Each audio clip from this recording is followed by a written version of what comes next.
जय हिंद दोस्तों, Sandeep tricky math special YouTube channel में आप सभी का स्वागत है।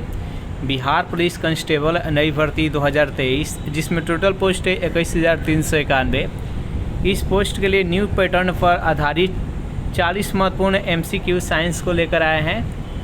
ये सेट नंबर 2 है। 1 नंबर नहीं देखे होंगे तो इसके लिए प्लेलिस्ट बना दी, वहाँ से जाकर आप देख सकते हैं। तो वीडियो स्टार्ट करते हैं और चलते हैं हम प्रश्न की तरफ। पहला प्रश्न है आपके सामने कि एंजाइम में मूलतः क्या है। वसा है, शर्करा है, प्रोटीन है, विटामिन है। बताइए यहाँ पर 1 नंबर प्रश्न का सही आंसर क्या है। तो एंजाइम मूलतः क्या है, तो यह एक प्रोटीन है। जो भी कैंडिडेट यहाँ पर ऑप्शन नंबर सी के साथ जा रहे हैं बिल्कुल ही सही जवाब है। नेक्स्ट यहाँ पर सेकेंड प्रश्न है आपके सामने कि अतिचालक एक ऐसा पदार्थ है जिसमें होती है अत्यधिक प्रतिरोधकता, शून्य प्रतिरोधकता, उपरिमित प्रतिरोधकता, ऋणात्मक प्रतिरोधकता। बताइए यहाँ पर सेकेंड प्रश्न का सही आंसर क्या है। तो अतिचालक एक ऐसा पदार्थ है जिसमें कि शून्य प्रतिरोधकता होती है। इसका राइट आंसर है ऑप्शन नंबर बी। नेक्स्ट यहाँ पर 3 प्रश्न है आपके सामने कि 1 हर्ट्ज पावर बराबर होता है 746 वाट, 1000 वाट, 500 वाट और 750 वाट। बताइए यहाँ पर 3 प्रश्न का सही आंसर क्या है। 1 हर्ट्ज पावर बराबर कितना होता है, तो 746 वाट के बराबर होता है। जो भी कैंडिडेट यहाँ पर ऑप्शन नंबर ए के साथ जा रहे हैं बिल्कुल ही सही जवाब है। नेक्स्ट यहाँ पर 4 प्रश्न है आपके सामने कि वायुमंडलीय दाब में आकस्मिक गिरावट दर्शाता है तूफानी मौसम, स्वच्छ एवं साफ मौसम, आर्द्र मौसम और शुष्क मौसम। बताइए यहाँ पर 4 प्रश्न का सही आंसर क्या है। तो वायुमंडलीय दाब को किससे मापा जाता है, तो बैरोमीटर के द्वारा मापा जाता है। उसमें जो अंकन होता है वो अचानक गिरावट क्या दर्शाता है, तो तूफानी मौसम को दर्शाता है। इसका राइट आंसर है ऑप्शन नंबर ए। और धीरे धीरे नीचे आता है तो वर्षा को दर्शाता है, यानी वर्षा होगा। और जब ऊपर रहता है तब वह स्वच्छ एवं साफ मौसम को दर्शाता है। नेक्स्ट यहाँ पर 5वां प्रश्न आपके सामने कि प्रकृत्व की इकाई होता है। जल्दी से बताइए यहाँ पर 5वां प्रश्न का सही आंसर क्या है। तो प्रकृत्व का ऐसे मात्रक क्या होता है, तो हेनरी होता है। इसका राइट आंसर है ऑप्शन नंबर सी। ओम होता है जो कि प्रतिरोध का ऐसे मात्रक होता है। कूलम्ब होता है जो कि विद्युत आवेश का ऐसे मात्रक होता है। अब विद्युत धारिता का ऐसे मात्रक फैराडे होता है।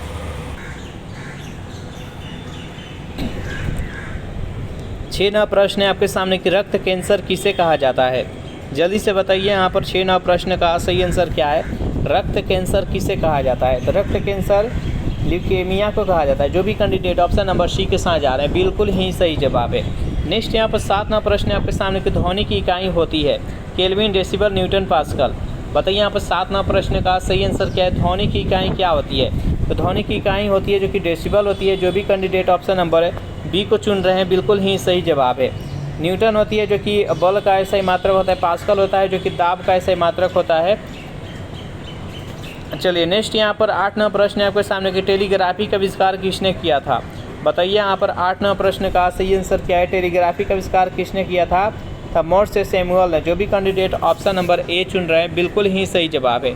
चलिए 9वां प्रश्न है आपके सामने कि ध्वनि की तीव्रता मापने के लिए किस यंत्र का प्रयोग किया जाता है। सोनोमीटर, आमीटर, ऑडियोमीटर और डी है कोई नहीं। बताइए यहाँ पर 9वां प्रश्न का सही आंसर क्या है। ध्वनि की तीव्रता को मापने के लिए किसका प्रयोग किया जाता है, तो ऑडियोमीटर का प्रयोग किया जाता है। जो भी कैंडिडेट ऑप्शन नंबर सी के साथ जा रहे हैं बिल्कुल ही सही जवाब है।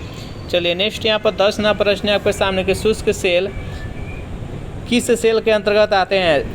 चतुर्थक सेल, प्राथमिक सेल, द्वितीयक सेल और इनमें से कोई नहीं। बताइए यहाँ पर 10वां प्रश्न का सही आंसर क्या है। तो शुष्क सेल जो है प्राथमिक सेल के अंतर्गत आता है। जो भी कैंडिडेट ऑप्शन नंबर बी के साथ जा रहे हैं बिल्कुल ही सही जवाब। प्राथमिक सेल किसे कहते हैं, तो वैसा सेल जिसको एक बार यूज करने के बाद उसको दोबारा यूज में नहीं लाया जा सकता है, उसको प्राथमिक सेल कहते हैं। द्वितीय सेल जिसको एक बार यूज करने के बाद उसको पुनः चार्ज करके उसमें पुनः ऊर्जा भर के उसको दोबारा यूज कर सकते हैं। नेक्स्ट यहाँ पर 11वां प्रश्न है आपके सामने कि चुंबकीय फ्लक्स की यूनिट होती है। बताइए यहाँ पर 11वां प्रश्न का सही आंसर क्या है। तो चुंबकीय फ्लक्स का ऐसे मात्रक क्या होता है, तो वेबर होता है। जो भी कैंडिडेट ऑप्शन नंबर ए के साथ जा रहे हैं बिल्कुल ही सही जवाब। नेक्स्ट यहाँ पर 12वां प्रश्न है कि विद्युत ऊर्जा की ऐसा ही मात्रक क्या होती है। विद्युत ऊर्जा का ऐसा ही मात्रक होता है जो किलोवाट घंटा होता है। विद्युत शक्ति का ऐसे मात्रक वाट होता है। विद्युत विभव का वोल्ट होता है, किलोवाट होता है जो कि शक्ति का ऐसे मात्रक होता है। नेक्स्ट यहाँ पर 13वां प्रश्न है प्रतिरोध की यूनिट होती है। प्रतिरोध का इससे मात्रक ओम होता है, वोल्ट होता है विद्युत विभव, एम्पियर होता है विद्युत धारा, वाट विद्युत शक्ति। 14वां प्रश्न है कि वायुमंडल में बादलों के तैरने का कारण क्या होता है।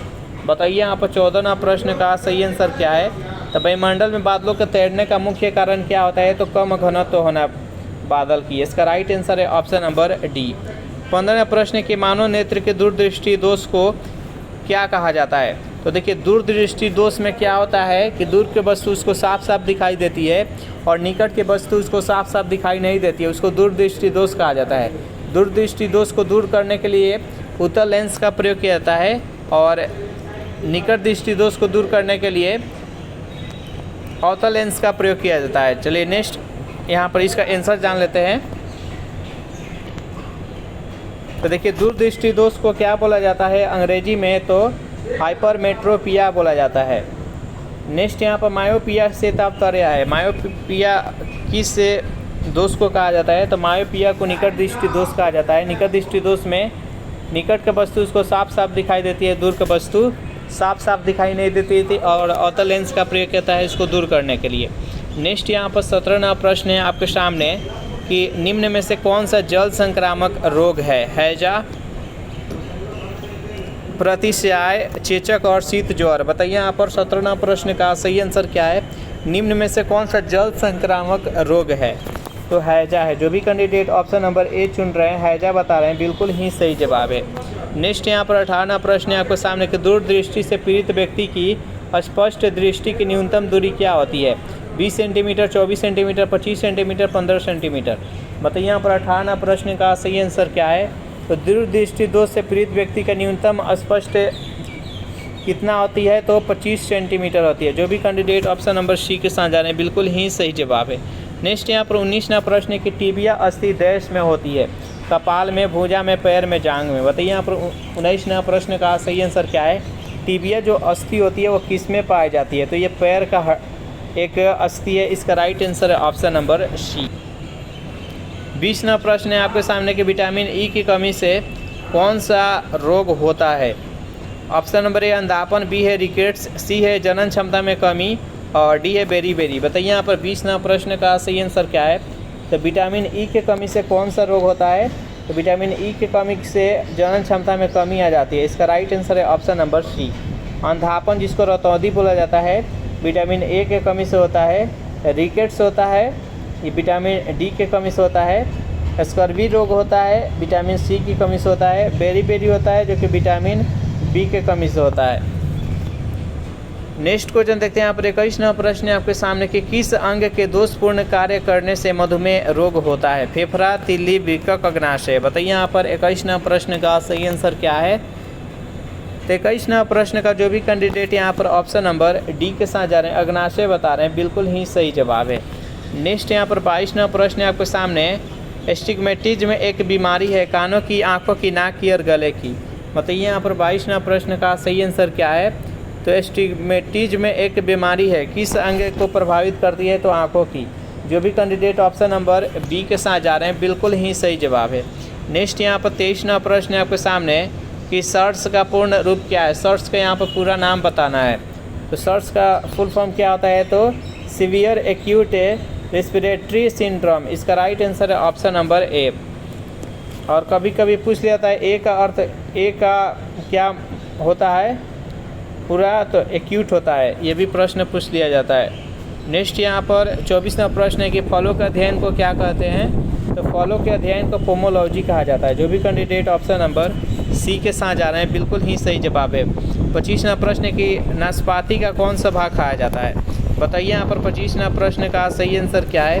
नाशपाती का कौन सा भाग खाया जाता है, तो गुदेदार पुष्पासन कहा जाता है। जो भी कैंडिडेट ऑप्शन नंबर ए बता रहे हैं बिल्कुल ही सही जवाब है। नेक्स्ट यहाँ पर 26वां प्रश्न है आपके सामने कि रंजक और खाद्य पदार्थ बनाने में प्रयोग किया जाता है। कैरामल, कार्नोलाइट, ब्रेजिंग और कोई नहीं। बताइए यहाँ पर 26वां प्रश्न का सही आंसर क्या है। रंजक और खाद्य पदार्थ बनाने में किसका प्रयोग किया जाता है, तो कैरामेल का प्रयोग किया जाता है। जो भी कैंडिडेट ऑप्शन नंबर ए के साथ जा रहे हैं बिल्कुल ही सही जवाब है। नेक्स्ट यहाँ पर 27वां प्रश्न है आपके सामने कि नाइट्रोजन यौगिकीकरण के लिए कौन सी फसल सहायक होती है। चावल, गेहूँ, बीन्स और मकई। बताइए यहाँ पर 27वां प्रश्न का सही आंसर क्या है। नाइट्रोजन यौगिकीकरण के लिए कौन सी फसल सहायक होती है, तो बीन्स होती है। जो भी कैंडिडेट ऑप्शन नंबर सी के साथ जा रहे हैं बिल्कुल ही सही जवाब है। नेक्स्ट यहाँ पर 28वां प्रश्न है आपके सामने कि कोको का कौन सा भाग चॉकलेट में गंध के लिए इस्तेमाल किया जाता है। ऑप्शन नंबर ए है बीज, बी है फूल, सी है पत्ती और डी है छाल। बताइए यहाँ पर 28वां प्रश्न का सही आंसर क्या है, तो बीज का प्रयोग किया जाता है। जो भी कैंडिडेट ऑप्शन नंबर ए के साथ जा रहे हैं बिल्कुल ही सही जवाब है। 29वां प्रश्न की रेबीज के टीके की खोज किसने की। बताइए यहाँ पर 29वां प्रश्न का सही आंसर क्या है, तो कुत्ते की काटने से कौन सा रोग होता है, तो रेबीज होता है। और रेबीज के टीके का खोज किसने की थी, तो लुई पास्चर ने। जो भी कैंडिडेट ऑप्शन नंबर बी के साथ जा रहे हैं बिल्कुल ही सही जवाब है। एक चेचक का टीका होता है, चेचक का टीका का खोज किसने किया था, एडवर्ड जेनर ने। नेक्स्ट यहाँ पर 30वां प्रश्न की मारुति 800 में सिलेंडरों की संख्या होती है 2, 3, 4 और 1। बताइए यहाँ पर 30वां प्रश्न का सही आंसर क्या है, तो सिलेंडरों की संख्या कितनी होती है, तो 3 होती है। 31वां प्रश्न की वॉशिंग मशीन के कार्य प्रणाली किस सिद्धांत पर आधारित होती है। अपकेंद्रण पर, अनुकुचन पर, विलोम पर, अपसरण पर, विसरण पर। बताइए यहाँ पर 31वां प्रश्न का सही आंसर क्या है। वॉशिंग मशीन का कार्य प्रणाली किस सिद्धांत पर आधारित होती है, तो अपकेंद्रण पर होती है। जो भी कैंडिडेट ऑप्शन नंबर ए के साथ जा रहे हैं बिल्कुल ही सही जवाब है। चलिए नेक्स्ट यहाँ पर 32वां प्रश्न है कि न्यूट्रॉन वे कण है जिसमें होता है ऋणात्मक आवेश, धनात्मक आवेश कोई नहीं और डी।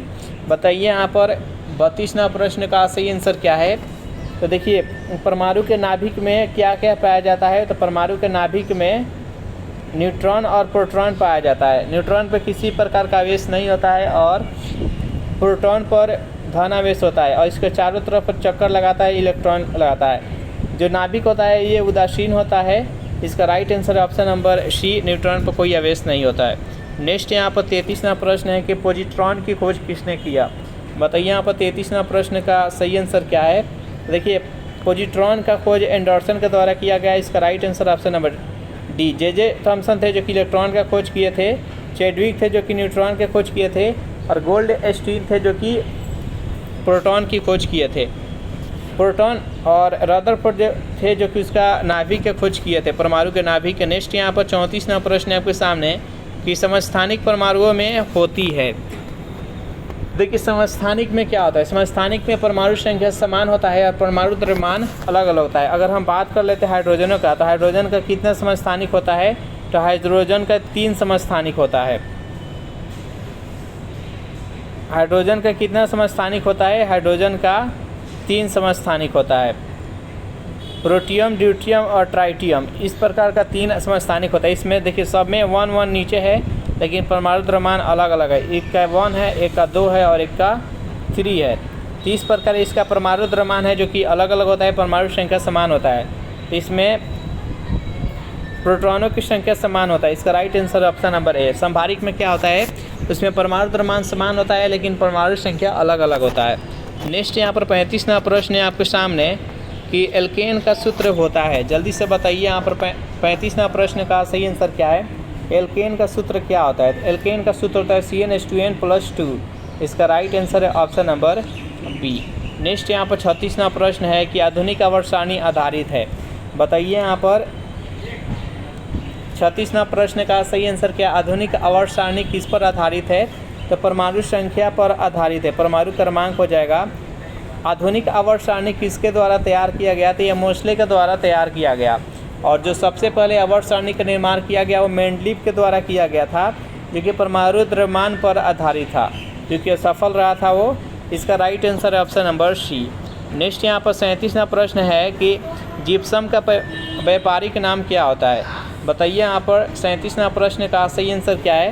देखिए जिप्सम का जो रासायनिक सूत्र होता है वो CaSO4.2H2O और जिप्सम के द्वारा ही बनाया जाता है प्लास्टर ऑफ पेरिस, जिसको POP बोला जाता है, प्लास्टर ऑफ पेरिस। तो इसका सूत्र क्या होता है, CaSO4.2H2O।